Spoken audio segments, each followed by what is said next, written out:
Hello everyone, this is मृदुल तिवारी। और आज हम माइंड मैप देखेंगे breathing and exchange of gases का। ये एक तरह का वन शॉट वीडियो होगा, तो पूरा वीडियो आप शुरू से आखिर में देखिएगा।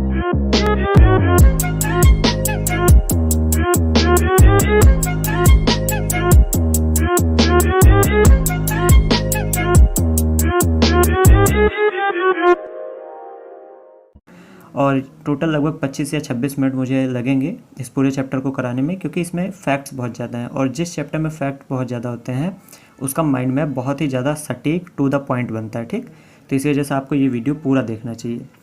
तो शुरू करते हैं। Breathing of exchange of gases, human physiology का चैप्टर 2 है। ये पहला चैप्टर जो था वो हम पढ़ चुके हैं। अगर आपने नहीं देखा है तो उसका वीडियो आप देख सकते हैं। ठीक है, जो पहला चैप्टर था ह्यूमन फिजियोलॉजी का यानी डाइजेशन एंड एब्जॉर्प्शन, उसका वीडियो आप देख लीजिएगा। तो शुरू करते हैं breathing and exchange of gases. तो सबसे पहले हमें कॉमन रेस्पिरेटरी ऑर्गन याद करने हैं, या फिर किस तरीके से अलग अलग ऑर्गेनिज्म में रेस्पिरेशन होता है ये पता होना चाहिए।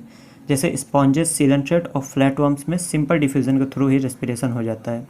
अर्थवर्म में मॉइस्ट क्यूटिकल के थ्रू होता है। क्यूटिकल एक तरह की लेयर होती है, पतली सी लेयर अर्थवर्म के ऊपर, जिसकी जो कि मॉइस्ट होती है यानी गीली होती है। ठीक है, तो अर्थवर्म में मॉइस्ट क्यूटिकल के थ्रू होता है। इंसेक्ट की बात करें तो इसमें ट्रैकियल ट्यूब्यूल्स पाए जाते हैं। ये ट्यूब के तरह के स्ट्रक्चर्स होते हैं जिससे रेस्पिरेशन होता है। अब एक्वेटिक एनिमल्स जैसे आर्थ्रोपोड, मोलस्का और फिशेज में गिल्स पाई जाती हैं। और बात करें रेप्टाइल, बर्ड और मैमल्स की, तो इसमें लंग्स पाए जाते हैं रेस्पिरेशन के लिए। ठीक, तो ये कॉमन रेस्पिरेटरी ऑर्गन है जो कि आपको याद रखने चाहिए। ठीक, अब आते हैं ह्यूमन रेस्पिरेटरी सिस्टम पर। ह्यूमन रेस्पिरेटरी सिस्टम जो है, इसका पहले आपको पाथ याद होना चाहिए कि जो हवा होती है वो हमारे नाक से अंदर जाती है तो किस किस पाथ के थ्रू गुजरती है। ठीक, तो ये जो पासेज है ये आपको याद रखना चाहिए। तो सबसे पहले हमारा नॉस्ट्रिल होता है जिसको आप नाक कहते हैं। उसके अंदर नेज़ल पासेज होता है।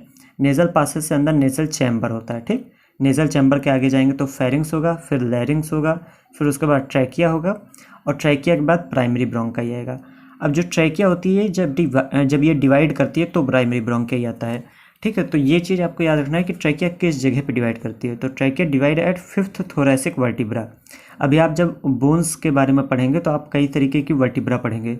तो थोरैसिक वर्टिब्रा एक तरह का मतलब एक काइंड वर्टिब्रा का, जो हमारी वर्टिब्रल कॉलम होती है वो अलग अलग मतलब पार्ट्स में डिवाइड होती है। तो जो थोरैसिक पार्ट है वर्टिब्रा का, तो उसमें कई सारी बोन्स होती हैं। 5वें नंबर पे जो बोन होती है उस जगह पे ट्रैकिया डिवाइड होती है। ठीक, तो ये काफ़ी इंपॉर्टेंट क्वेश्चन है नीट के लिए कि trachea divides at 5th thoracic vertebra. ठीक, तो ट्रैकिया डिवाइड करेगी तो प्राइमरी ब्रोंकाई बनेगा। फिर प्राइमरी ब्रोंकाई में डिवीजन होगा तो सेकेंडरी ब्रोंकाई, फिर टर्शियरी ब्रोंकाई, फिर ब्रोंक्यूल्स। ब्रोंक्यूल्स सबसे छोटे वाले ट्यूब्स होते हैं। ठीक, फिर ब्रोंक्यूल्स ओपन हो जाएंगे एल्वियोलाई में, जो कि एक तरह का सैक के तरह के स्ट्रक्चर, सैक मतलब थैले के तरह का स्ट्रक्चर होता है। ठीक है, तो ये पार्ट आपको ध्यान में रखना है और थोड़ा सा मैं आपको समझा दूँ इसको। देखो, जब मैं डिवीज़न बोलता हूँ कि ट्रैकिया डिवाइड करी तो प्राइमरी ब्रोंकाई बना, तो कुछ इस तरीके से है। ये ट्रैकिया आ रही है, जब ये डिवाइड करेगी तो ये इस तरह से एक इधर हो जाएगी और ये इधर। तो ये थी ट्रैकिया हमारी, ये प्राइमरी ब्रोंकाई यानी 1 डिग्री, ये सेकेंडरी ब्रोंकाई या ये प्राइमरी ब्रोंकाई यानी 1 डिग्री। अब प्राइमरी ब्रोंकाई में जब डिवीज़न होगा तो ये देखिए, ये बनेगा सेकेंडरी ब्रोंकाई, ये वाला भी सेकेंडरी ब्रोंकाई। ये प्राइमरी ब्रोंकाई है, इसमें जब डिवीज़न होगा तो ये वाली ट्यूब कहलाएगी सेकेंडरी ब्रोंकाई, ये वाली कहलाएगी सेकेंडरी ब्रोंकाई। ठीक है, तो इस तरीके से डिवीज़न होता है, मतलब एक ट्यूब आई 2 में बट गई, इसी तरीके से डिवीज़न होता है। और एल्वियोलाई जो होता है वो इस तरह की स्ट्रक्चर होता है, एक थैले के तरह का। ठीक, इस तरह का होता है एल्वियोलाई। तो ये याद रखना है आपको। तो ये आपको समझ में आएगा कि ह्यूमन रेस्पिरेटरी सिस्टम में पासेज कैसा होता है यानी पाथ कैसा होता है। ठीक, अब आगे आते हैं। From trachea to bronchiole have incomplete cartilage ring. Trachea से लेके ब्रोंक्यूल तक का जो ट्यूब है उसमें रिंग्स पाई जाती हैं, वो भी इनकम्प्लीट, ऐसा नहीं पूरी रिंग्स होंगी। ठीक है, तो आधे में रिंग्स होंगी। जैसे ये पेन जो है, इस पर आप ये ब्लैक कलर के रिंग्स देख रहे हैं, तो ये पूरे में है, लेकिन पूरे में नहीं, आधे में होनी चाहिए। ठीक, तो जो ट्रैकिया से ब्रोंक्यूल तक का पार्ट है, इसमें इनकम्प्लीट कार्टिलेज की रिंग पाई जाएंगी और कार्टिलेज वाली रिंग होगी, याद रखिएगा। तो जो रिंग होती हैं वो कार्टिलेज की बनी हुई होती हैं। और जो लैरिंग्स होता है, इसको हम साउंड बॉक्स कहते हैं, ये भी कार्टिलेज का बना होता है। ठीक, तो लैरिंग्स के बारे में याद रखिएगा, ये साउंड में प्रोडक्शन में हेल्प करता है, इसीलिए साउंड बॉक्स कहा जाता है इसको। ठीक है, ये हो गया। अब हम आते हैं लंग्स पे अपने। हमारे पास 2 लंग्स होती हैं और एक लेफ्ट साइड में और एक राइट साइड में, आपको पता होगा 2 लंग्स होती हैं। लंग्स के ऊपर डबल लेयर्ड कवरिंग होती है, यानी डबल लेयर की कवरिंग होती है जिसे हम प्लूरा कहते हैं। तो लंग्स के ऊपर प्लूरा की कवरिंग होती है। अब प्लूरा जो होता है ऐसे डबल लेयर है और दोनों प्लूरा के बीच में मान लीजिए एक ये लेयर है और एक ये वाली लेयर, इन दोनों के बीच में एक फ्लूइड भरा होता है, यानी एक तरह का पानी भरा होता है, जिससे क्या होता है इन दोनों के बीच में फ्रिक्शन जो होता है वो कम होता है। अगर ये पानी ना होता तो ये एक दूसरे में रगड़ती और फ्रिक्शन बहुत ज़्यादा यूज़ होता है, और जितना ज़्यादा फ्रिक्शन उतनी ज़्यादा मेहनत लगती है हमें सांस लेने में। तो इसके बीच में पानी भरा होता है जिससे इनका फ्रिक्शन कम होता है। तो ये चीज़ याद रखिएगा। Fluid between layers is pleural fluid. जो प्लूरल फ्लूइड होता है ये प्लूरा के दोनों लेयर के बीच में भरा होता है जिससे फ्रिक्शन कम होता है। ठीक, अब हम आते हैं रेस्पिरेटरी सिस्टम पे।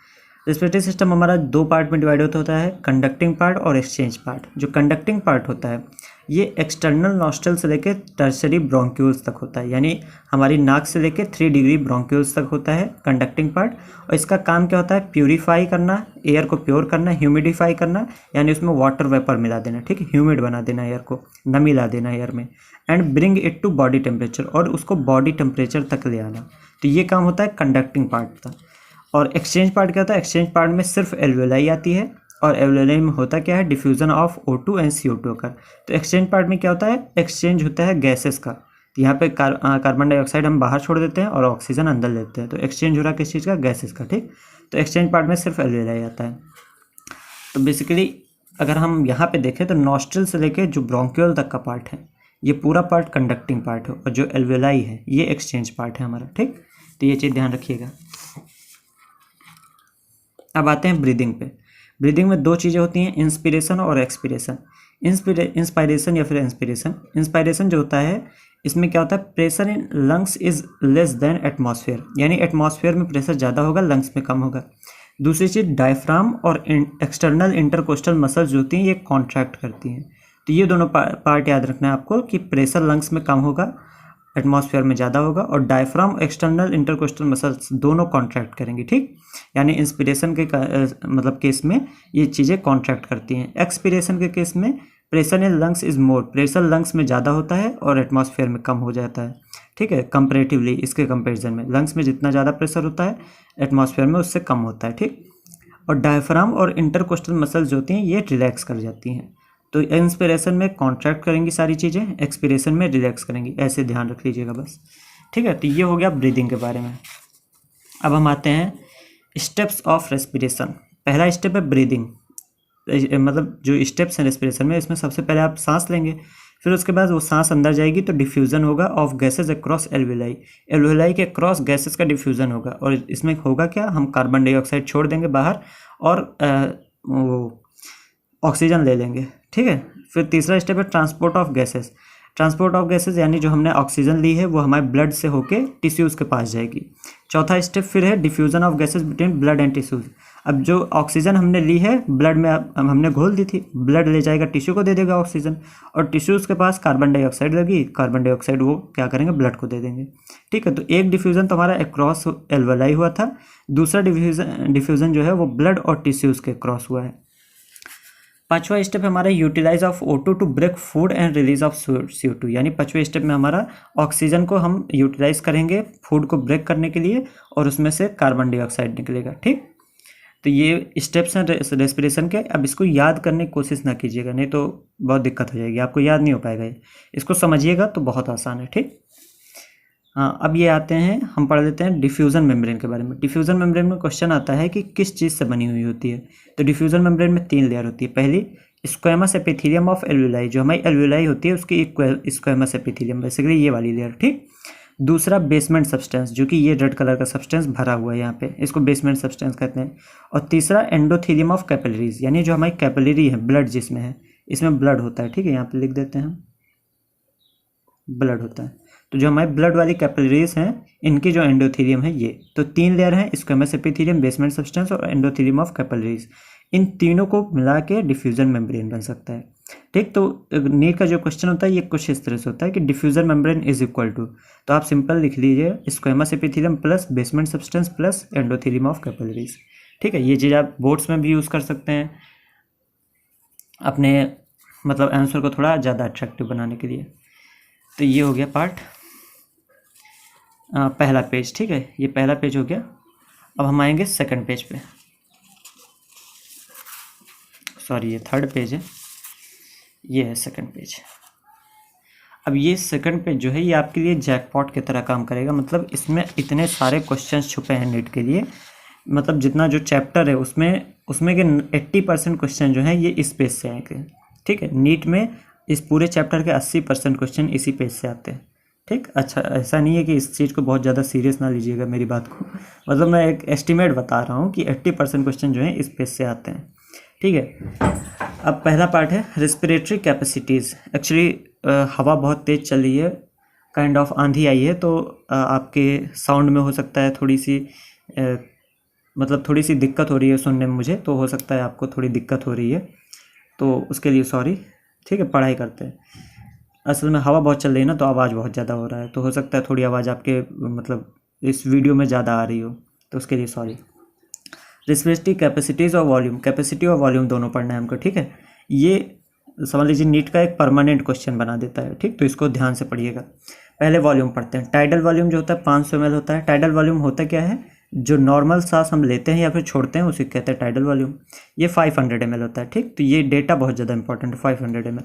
इंस्पिरेटरी रिजर्व वॉल्यूम, इसको IRV को मतलब IRV लिख के मतलब रिप्रेजेंट करते हैं, IRV। ठीक, तो इंस्पिरेटरी रिजर्व वॉल्यूम क्या होता है, ज़बरदस्ती कितनी सांस हम ले सकते हैं, तो ये 2500 से 3000 ml होती है। ठीक, तीसरा है एक्सपिरेटरी रिजर्व वॉल्यूम यानी ERV।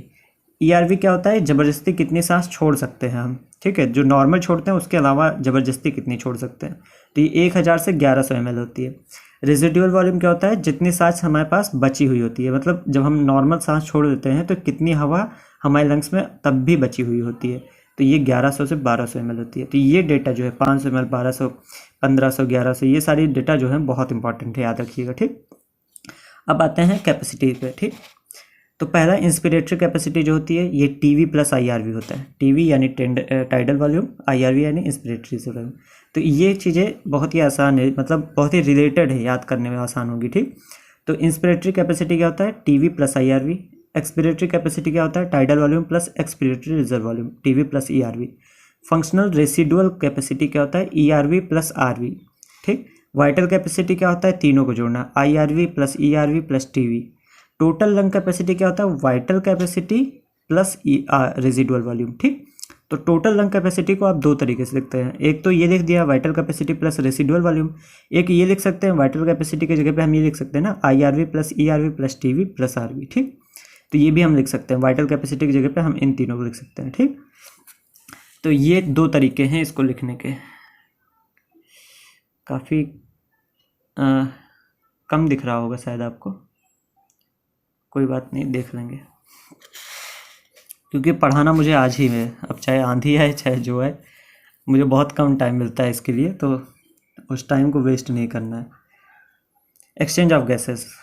अब एक्सचेंज ऑफ गैसेस को पढ़ने के लिए आपको सिर्फ एक चीज़ पता होनी चाहिए कि जो गैस का मूवमेंट होता है वो कहाँ से कहाँ तक होता है, तो ये चीज़ मैं आपको इस पेज में बता देता हूँ। कभी भी गैस का जो मूवमेंट होता है वो हाई प्रेशर से होता है, हाई प्रेशर से लो प्रेशर की ओर होता है हमेशा। ठीक, तो गैस का जो मूवमेंट होगा वो हमेशा हाई प्रेशर से लो प्रेशर, क्यों, क्योंकि मान लीजिए यहाँ पे 100 लोग हैं। ठीक, गर्मी का मौसम है, यहाँ पे 100 लोग हैं, तो आप सिंपल सी बात है लो प्रेशर यानी जहाँ पे 1-2 लोग होंगे वहाँ जाएंगे, क्योंकि आपको गर्मी बहुत लगेगी। ठीक है, तो इसी तरीके से गैसेस क्या होती हैं, जहाँ पे ज़्यादा प्रेशर होता है वहाँ पे एक दूसरे से टकराती बहुत ज़्यादा हैं, तो इसी वजह से वो लो प्रेशर के एरिया में जाना चाहती हैं। तो हमेशा ये चीज़ याद रखिएगा, और transport of exchange of gases जो है आपका, ये आपको समझ में आ जाएगा। तो गैस का जो प्रेशर होता है ये आपको देखना। पहले ऑक्सीजन की बात करते हैं। ऑक्सीजन का जो एटमॉस्फेरिक प्रेशर होता है 159 होता है, एल्वेलाई में 104 होता है। तो एटमॉस्फेयर में ज़्यादा प्रेशर है, एल्वेलाई में कम है, तो सिंपल सी बात है ऑक्सीजन क्या होगी, एटमॉस्फेयर से एल्वेलाई में आएगी। तो ये पहला चीज़ है, जहाँ ज़्यादा प्रेशर है वहाँ से कम प्रेशर की ओर आ गई, तो हमारे बॉडी में एल्वेलाई में आ गई ऑक्सीजन। दूसरी चीज़ अगर हम यहाँ की बात करें इन दोनों की, तो ब्लड में देखिए आप 95 है ऑक्सीजन का प्रेशर ऑक्सीजनेटेड ब्लड में, और टिश्यूज़ में 40 है। तो जो ब्लड में ऑक्सीजन है वो अपना ब्लड ऑक्सीजन दे देगा टिश्यूज़ को, और 95 से 40 की, यानी ब्लड से ऑक्सीजनेटेड ब्लड से टिश्यू की ओर ऑक्सीजन चली जाएगी। टिश्यू में हम ऑक्सीजन यूटिलाइज़ करते हैं अपने खाने को ब्रेक करने के लिए और उससे एनर्जी निकालने के लिए। ठीक है, तो सिंपल से एक ही चीज़ आपको रखना है, हाई प्रेशर से लो प्रेशर की ओर गैस जाएगी। आप पूरा मतलब सारी चीज़ें समझा सकते हैं। तो आपको याद क्या रखना है इस चार्ट में, आपको ये चाहे एटमॉस्फेरिक प्रेशर चाहे ना याद रखिए, बाकी सारी चीज़ें जरूर याद रखनी है। ठीक, कि एल्वेलाई में ऑक्सीजन का क्या प्रेशर होता है, ब्लड में, डीऑक्सीजनेटेड ब्लड में, ऑक्सीजनेटेड ब्लड में और टिश्यू में। ये 4 चीज़ आपको जरूर पता होनी चाहिए। CO2 का याद करना आसान है, ये होता है 40-45-40-45। तो आपको अगर ये सीक्वेंस याद है कि एल्वेलाई, डीऑक्सीजनेटेड, ऑक्सीजनेटेड, टिश्यू, तो आप इसको आसानी से याद रख सकते हैं 40-45-40-45। ठीक। ऑक्सीजन का आपको याद रखना पड़ेगा, एल्वेलाई में 104 होता है, ब्लड में, डीऑक्सीजनेटेड ब्लड में 40 होता है, ऑक्सीजनेटेड ब्लड में 95 होता है और टिश्यू में 40 होता है। ठीक है, तो ये एक्सचेंज ऑफ गैसेस हो गया। अब ट्रांसपोर्ट, ये बहुत ज़्यादा इंपॉर्टेंट पॉइंट है, ये इससे नीट में काफ़ी क्वेश्चन आते हैं। ऑक्सीजन का जो ट्रांसपोर्ट होता है वो 97% RBC के फॉर्म में होता है। ठीक। और 3% ट्रांसपोर्ट ऑक्सीजन का प्लाज्मा के थ्रू होता है, ये चीज़ याद रखिएगा। अच्छा, RBC के फॉर्म में कैसे होता है, तो ऑक्सीजन जाके RBC में हीमोग्लोबिन पाया जाता है, तो ऑक्सीजन हीमोग्लोबिन से जुड़ जाता है, उसी से ट्रांसपोर्ट होता है। ठीक है। कार्बन डाइऑक्साइड में 70% ट्रांसपोर्ट जो होता है बाइकार्बोनेट के फॉर्म में पाया जाता है। SCO3- मतलब बाइकार्बोनेट आयन, यहाँ पर मैंने लिख दिया है। ठीक है, पहले मैंने लिखा नहीं था लेकिन मैंने लिख दिया यहाँ पे, SCO3- मतलब बाइकार्बोनेट। तो कार्बन डाइऑक्साइड का सबसे ज़्यादा ट्रांसफर यानी 70% बाइकार्बोनेट आयन के फॉर्म में होता है। ठीक। 20 से 25% RBC के फॉर्म में होता है और 7% कुल प्लाज्मा के फॉर्म में होता है। तो RBC के फॉर्म में यहाँ कैसे होता है, तो ये कार्बन डाइऑक्साइड भी वही हीमोग्लोबिन से जाके जुड़ जाता है। ठीक। जैसे ऑक्सीजन RBC के फॉर्म में जो ट्रांसपोर्ट होता है वो हीमोग्लोबिन के थ्रू होता है, RBC में हीमोग्लोबिन पाया जाता है, ऑक्सीजन हीमोग्लोबिन से जुड़ जाता है, तो जहाँ जहाँ RBC आएगी वहाँ वहाँ ऑक्सीजन जाएगा। वैसे यहाँ है, RBC में हीमोग्लोबिन पाया जाएगा, कार्बन डाइऑक्साइड जाके हीमोग्लोबिन से जुड़ जाएगा। ठीक। तो ये ट्रांसपोर्ट का पार्ट है जो कि बहुत इंपॉर्टेंट है आपके लिए। अब ये 2 पॉइंट आपको याद रखने हैं। अगर 100 ml ऑक्सीजनेटेड ब्लड है तो उसमें 5 ml ऑक्सीजन होगी, और अगर 100 ml डीऑक्सीजनेटेड ब्लड है तो उसमें 4 ml कार्बन डाइऑक्साइड कैरी करने की ताकत होगी या क्षमता होगी। ठीक है, तो ये 2 पॉइंट सीधे आप याद रखिएगा। ठीक। अब नीचे आते हैं और पहले इसको पढ़ते हैं, ऑक्सीजन डिसोसिएशन कर्व। अब ये ऑक्सीजन डिसोसिएशन कर्व जो है काफ़ी ज़्यादा इंपॉर्टेंट है, काफ़ी आसान है, लेकिन पता नहीं क्यों आपको समझ में नहीं आता। अब क्योंकि ये माइंड मैप का वीडियो है तो मुझे वीडियो छोटा रखना पड़ता है, इस वजह से मैंने कुछ खास इसमें मैं आपको समझा नहीं पाऊँगा यहाँ पे। लेकिन अगर आपको इसको अच्छे से समझना है कि कोई भी क्वेश्चन आपसे हो जाए इसका ऑक्सीजन डिसोसिएशन कर्व का, तो आप कमेंट करिएगा कि आपको इससे समझना है। ठीक है, तो मैं अलग से इसका वीडियो बना दूंगा। तो ऑक्सीजन डिसोसिएशन कर्व अगर देखते हैं तो इसमें जो वाई एक्सिस है इसमें हम लेते हैं percent saturation of haemoglobin with oxygen, यानी ऑक्सीजन हीमोग्लोबिन से कितना जुड़ती है, ये चीज़ वाई एक्सिस पे लेंगे।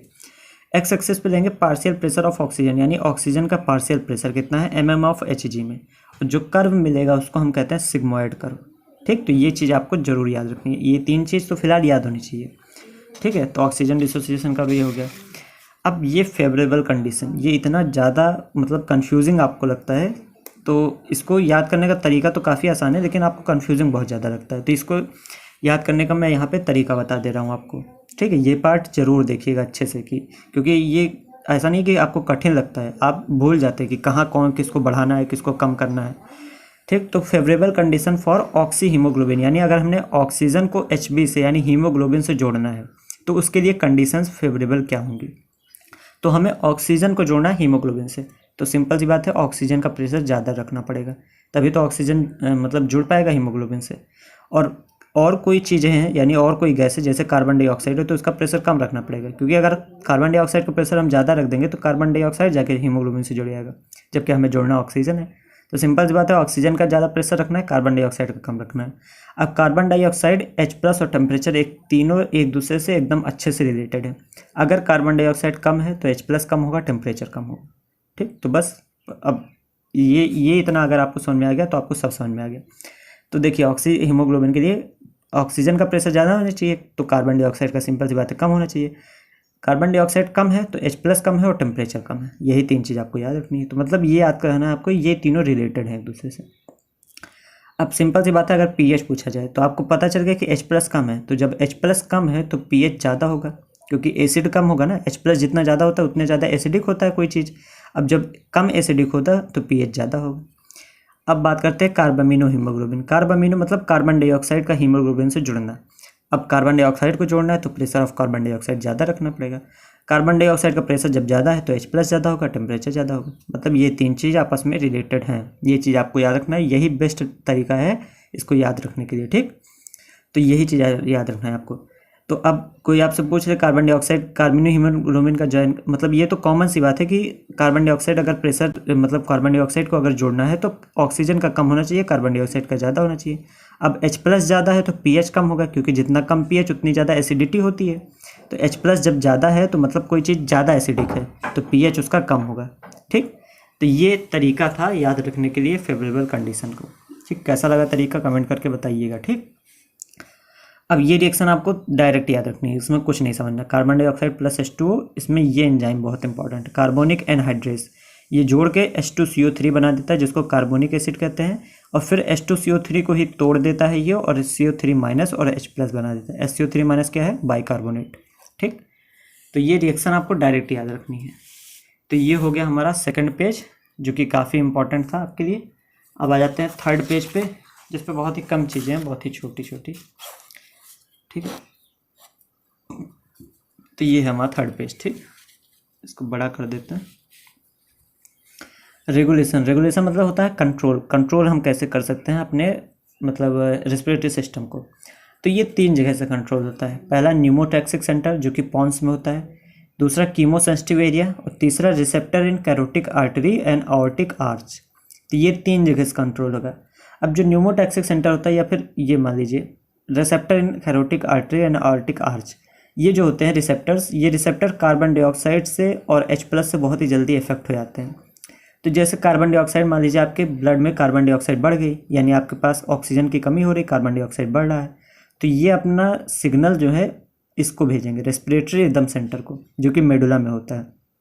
इसको RRC कहा जाता है। ठीक, तो यहाँ से जब रिसेप्टर एक्टिवेट होंगे, यानी कार्बन डाइऑक्साइड की जब कमी होगी, तो रिसेप्टर जो होंगे वो अपना सिग्नल RRC को भेजेंगे, और RRC ब्रीदिंग को कंट्रोल कर लेगा।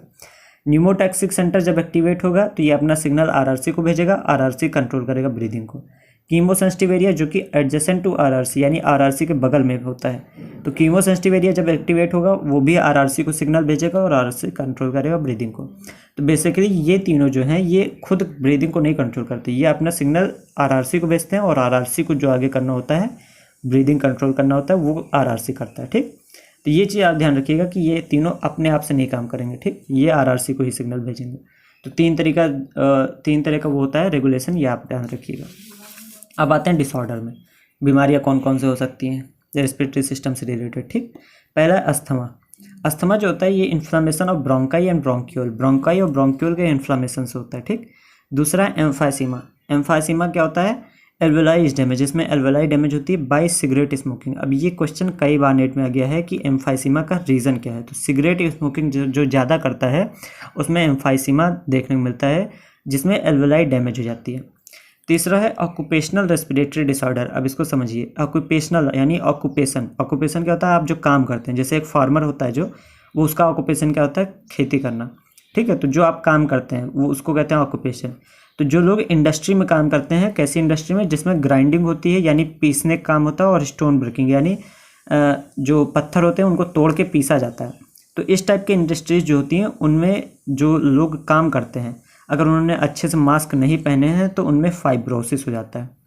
फाइब्रोसिस मतलब लंबे टर्म में, लॉन्ग एक्सपोजर मतलब लगातार काम करते रहें उसी में, 4 साल मतलब 8 साल 10 साल ऐसे लगातार काम करते रहें, और प्रॉपर मेजर नहीं लिए गए हैं, मतलब बहुत अच्छे से मास्क नहीं पहनाया गया उनको, या फिर सिंपल मास्क दे दिए गए हैं जो कि कोरोना वाले मास्क होते हैं इस टाइप से, तो उनमें फाइब्रोसिस हो जाएगा। फाइब्रोसिस क्या होता है? लंग्स में छेद हो जाना। तो जो हमारे लंग्स हैं उसमें छोटे छोटे छेद हो जाते हैं, उनको कहते हैं फाइब्रोसिस। तो इंडस्ट्रीज़ में जो ऑक्यूपेशनल रेस्पिरेटरी डिसऑर्डर होता है ये इंडस्ट्रीज़ में देखा जाता है, जो कि स्टोन ब्रेकिंग और ग्राइंडिंग में लगी हुई होती हैं। ठीक है, तो उनके जो वर्कर्स होते हैं उनमें लॉन्ग एक्सपोजर पे यानी लंबे समय तक अगर ऐसी इंडस्ट्री में काम किया जाए तो हमें फाइब्रोसिस देखने को मिलता है। ठीक, तो ये था हमारा आखिरी पॉइंट। तो बेसिकली हमारा माइंड मैप जो है वो कंप्लीट हो गया। ये दूसरा पेज, ये पहला पेज, वो आखिरी पेज। ठीक है, तो कैसा लगा माइंड मैप ये चीज़ ज़रूर बताइएगा। और बाकी बात है PDF की, तो PDF आपको पता है मेरी वेबसाइट पे मिल जाएगा, और लिंक डिस्क्रिप्शन में। ठीक है, वहाँ से आप क्लिक करके PDF तुरंत डाउनलोड कर सकते हैं। ठीक, तो बस थैंक यू, आज के वीडियो के लिए इतना ही। मिलेंगे अगले वीडियो में। अगर वीडियो अच्छा लगा हो तो सब्सक्राइब कर दीजिएगा चैनल को, और शेयर कर दीजिएगा वीडियो को। Thank you very much. अभी तक मैंने जितने भी माइंड मैप बनाए हैं उनको एक प्लेलिस्ट में डाल दिया है और प्लेलिस्ट का लिंक जो है मैं डिस्क्रिप्शन में डाल दे रहा हूँ, ठीक है। तो वहाँ पे आप आसानी से प्लेलिस्ट के थ्रू सारे माइंड मैप को एक्सेस कर सकते हैं, ठीक। तो सारे जितने भी सारे माइंड मैप है वो आपको बहुत अच्छे लगेंगे। सबका PDF हर एक वीडियो के डिस्क्रिप्शन में है, तो आप एक जगह पे सब चीज़ मिल जाएगी आपको।